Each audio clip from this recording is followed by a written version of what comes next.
上次即係 SS11合作之後呢，咁其實今次因為係做緊即係冬天啦，主要都係做翻一啲 boot 咯，咁啱翻呢個天氣同埋都係易着啲嘅元素。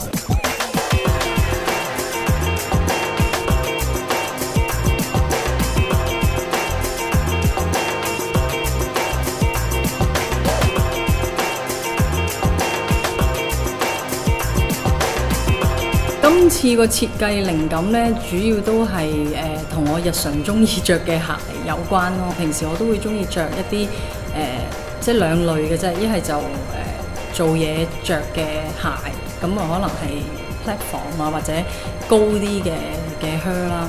咁另外一個呢，就係可能平時出街行街啊，或者去湊小朋友都會着嘅平底嘅靴咯。咁係主要有呢兩個款咯。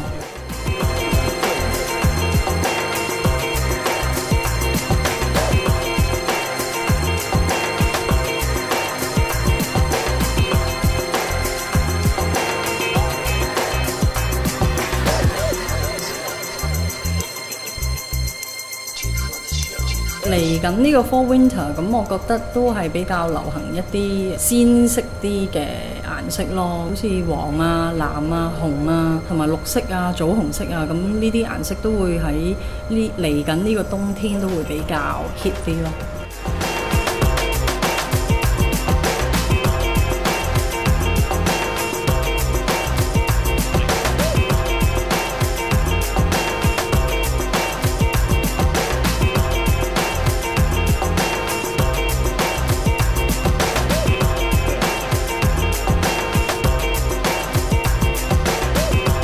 配襯有咩重點呢？如果着平底嗰對靴嘅時候呢，咁就可以着翻啲 leggings 啊，或者着翻啲 skinny jeans 啊。再唔係，其實嚟緊冬天都好興一啲有 volume 嘅裙啊。咁就算着嗰啲有 volume 嘅裙，着對長 boot 咁着對 tights 都可以出街啦。